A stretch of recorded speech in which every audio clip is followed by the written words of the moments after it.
Right, it's a pleasure of mine now to introduce Mr. Tony Reeler, our guest speaker. Of course, he needs absolutely no introduction. I think I first introduced him at an Old Boys dinner in 2010. I can't remember if it was 9 or 10, but 10. 2010, that's right. And so welcome, Mr. Reeler. We look forward to hearing from you, now newly appointed as the headmaster of Bishops. It was a real pleasure working with you at Boys High, and I'm sure that our paths will cross many times in the future, and we look forward to hearing what you have to say. Thank you, sir.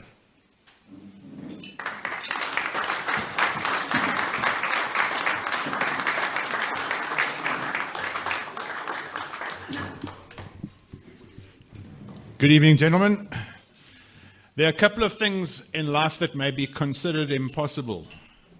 Greg Hassenkamp calling me Tony. Martinez growing a decent moustache.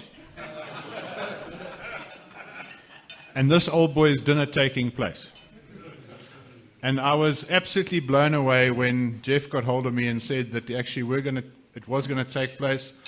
And he asked me, I was very privileged and felt very touched by the gesture of being invited to come here as the guest speaker tonight. So thank you for doing it, and thank you for inviting me. I appreciate it. I bring you greetings from the Cape, the coronavirus epicenter of South Africa. I'm hoping you can all still taste. And if you're going to sneeze, just go outside, please. There's no quicker way of clearing a room than to start sneezing. I felt very welcome coming here until two things happened. The first was I was trying to get onto WhatsApp to try and send my wife a message to say that I was safely here, as any good husband should do. And the Wi-Fi code has been changed. So I wasn't granted access to the Boys High Wi-Fi. So I couldn't see whether Western Province was beating the Bulls. I believe they're not. But anyway. Really? Okay. Anyway, the next thing was that I was presented with a walking stick. Now, I know we're all getting on a bit, but when Owen got hold of me and he said this is something that he'd like to do, I was actually very touched by it, and I'm very grateful for it. But it's a bit embarrassing leaving a function like this and being picked up by my 21-year-old daughter a little bit later. And she's going, Dad, why have you got a walking stick? But thank you all for having me here tonight. The 6 months that I've been away, 5 months I've been away from this special and much-loved place. I miss Pretoria greatly. I miss the people. I miss Boys High. And this truism about valuing a place only after it's taken away from you after you've left, I've never felt more than in the last 5 months. It really is. I miss the serenity of this campus, and I miss the beauty of this place and the people that are here. And we don't often take the time to see how blessed we truly are and how grateful we should be for this remarkable school. And I urge you here tonight never, ever, ever to take it for granted. I urge you to walk here often and drink in the beauty of the surroundings, to listen to the voices of the past that echo in the corridors and the hallways, but also reflect on this past year that we had and use it to truly understand what we need to do going forward. I want to thank at the start to Jeff in particular for being the remarkable supporter of the school that he is and what he does for the Old Boys and this particular organization. I want to thank Jason for his very kind words that he wrote to me and also said tonight. I want to thank the committee. The picture that they gave me of the bridge that was done has a very special pride of place in my new home, in the principal's residence at Bishops. And it's in the corridor, and every time I walk out of my bedroom to go and have breakfast in the morning, it's there right in front of me. It's a picture of the bridge that I was instrumental in having built over the loch. It was originally supposed to be, it was one of those projects that kind of got away with itself. It was originally supposed to be a replication or a replica of the Swilcan Bridge at St Andrews, which is a very low-key, little small bridge. And those of you who play golf or watch anything at St Andrews have seen it. And And that's what I wanted. And we ended up with this rather large, imposing arch, but I still think it's quite pretty. And I think it's a beautiful place, and it's one of the most beautiful places in the campus. So thank you all for that. I want to thank Greg and congratulate him on his appointment, and I want to thank him and the staff and the boys for everything that you do in this remarkable school. There were so many things I've kept in touch, and I had the privilege of seeing not only the valedictory, which was live streamed, and I saw Stefan and his fine address to the boys and his tribute to Andre. And it was a pleasure having worked with the two of them and to thank them for everything that they've done in this crazy and remarkable year. Because the influence that they, as the senior boys, have on the spirit in the school cannot be underestimated. And to the two of you, thank you for what you've done. To all the staff, but to John in particular, again, one of the special things that I got to see was the Remembrance Day ceremony with that very poignant moment of the poppy drop. He did say that he was going to do something special this year. He did something very special in my last Remembrance Day ceremony with that fly past. And I said to him, how on earth are you going to top that? And I think he did this year, and it was really, really remarkable. So to all of you and to all of the staff, thank you very much for what you do. These times have been hard, we know that. They've been hard physically, they've been hard economically, but mostly emotionally and spiritually on all of us as we battle to understand and comprehend and adapt to these changes that were forced upon us. But in forcing us to look at things differently, we've in many cases changed the way how we think and how we feel about things. We've changed the way we think about our families. And who can forget, at the beginning of lockdown, when we were kind of all forced together, I often use the analogy of being forced together and forced apart. And we were forced apart from our family and friends, but we were also forced together with our family. And I still remember many, many evenings with my family up in the house up here, and cooking together, eating meals together, playing games together, and it was all together. And it was quite remarkable. And if I could ask you from a spiritual, emotional point of view to take one lesson as a family from things like that, was taking that family time and trying to keep that and preserve that as special. But I've no doubt that we are better as a result of this experience. Battered a little bit, perhaps, but better. When I took a review of this year with my new management team, there was one deputy there who stated openly and honestly that this was his best professional year ever. Because his creativity, a very creative man, and his creativity was let loose on these seemingly impossible conditions. And then he put me onto a report that I read that was commissioned by PwC just before the pandemic. They didn't even know the pandemic was going to happen. And they were looking at future scenarios and what's going to happen and what sort of skills will be required from people in the work or the world of work in 2030. And in one of the scenarios they had, the very top thing was adaptability as a skill that was really important as part of the success if you were in the world of work in 2030. And it's fascinating to see that, and I think our generation of matrics, represented here tonight by Andre and Stefan, they've lost so much, yes, we know that. And our heart breaks for them, yes. But man, they've gained an enormous amount. And maybe they're in a position to be successful in the world of work that they will enter in 2030. And they've been truly prepared for that.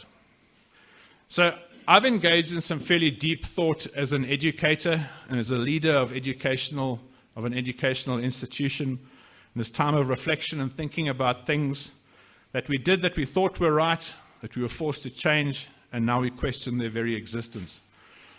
And I share a few words from that. Just because we've always done something a certain way doesn't make it right. And traditional schools in particular have to be careful with things like this. I've been privileged to work in 5 schools, and of those 5 schools, I would say 4 of them are what deemed traditional schools, well over 100 years old. The one I'm in at the moment is going to turn 175 in about 3 years' time. Boys High is going to be turning 125 in a couple of years' time. And these are old schools and traditional schools that have been doing things a certain way for a long period of time. But I've used this phrase before in warning people about tradition. And tradition can be defined as the democracy of the dead. And we must be careful that we don't just reproduce things just because we've always done it, because what we've done always might have been wrong, as individuals and as families, but also as organizations. And history is going to look back on us one day and say, did you use this opportunity that you were given, that you were forced into, to change something? I was chatting to Jason just now about many companies and corporations for many, many years. Their symbol of success was the building that they put up that had this massive sign on the outside. And you can see them all the way on the way to Centurion. You can see them in Pinelands, in Cape Town, where I live now. Old Mutual has got this massive, massive building at the bottom that houses 20 or 30,000 people that are working there. And they've probably got 1,000 people in the building at the moment because most people are working from home. And so more and more people are going to look at that kind of model of work and say, is it the appropriate model? Is it the suitable model to do? But again, I think working from home is not the answer to everything. And nothing can replace what we're doing here tonight, which is sitting and talking to each other and seeing each other, and I wouldn't say feeling each other, but you know what I mean. You can smell the person that you're with. You can sense every non-verbal communication that they give you. And nothing will replace that. But we don't have to have these massive buildings that have our corporate logo on the outside as a symbol of our success and a symbol of our status. We can do things differently. And I share two examples with you that I'm busy playing with at the moment, and they're both pretty contentious. And that's in the world of traditional education. The first one came from a conversation I had with a Boys High old boy who was helping me understand the media space and understand social media in particular. But also, as a head of the school, most of the time you want to keep your school's name out of the newspapers. Because most of the time that it's in the newspapers, it's for completely the wrong reason, and you don't want it there. So we were talking about this kind of thing, and he's helping with that. And he said to me, you know something I've always wondered about? He said, why do schools in particular, but organizations and countries around the world, why do they name fields and buildings after people in perpetuity? Forever. Why don't you start saying, all right, we're going to name something after someone, but we're going to do it for 20 years or 50 years. And then we're going to retire that name. Because you might have someone else who you want to honor in a similar way.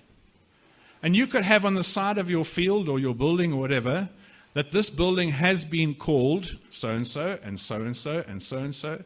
And you can change it. And it was such an interesting way of looking at things that we as traditional organizations have done for many, many years without even thinking. And you think, okay, so this person's got the field named after them for the rest of time. The second example came from a discussion that I had with heads of schools around the world. And we were talking about how black students feel at schools around the world, not just in schools in South Africa, but schools around the world, going into spaces that were traditionally white and traditionally, I suppose, from a colonial past and in a particular style of doing things. And the conversation was, how does a person feel when they walk into a space? Now, you all know that because you all have homes that you live in. And a person walks into your home and they get a sense of who you are. And they get a sense of who you are by little things like the photographs that you show as you walk in. And there's a photograph of you playing golf, or there's a photograph of you and your family, or a photograph of your children. And they get a sense of who you are from what they see first. Schools are the same. So new people coming to school walk into the school for the first time, and they get a sense of what the space is about. And they want to see something of themselves in that space. And so if you have a school that your history, for example, as you walk into the space, you start with the oldest photograph and you end up at the newest, the people coming in get a sense of, I don't see anything of myself in that space.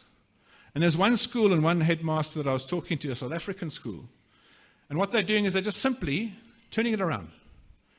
So they're starting with their photographs. As you walk into the school building, Their photographs are from 2019, then 2018, then 2017, going all the way back to whenever they started.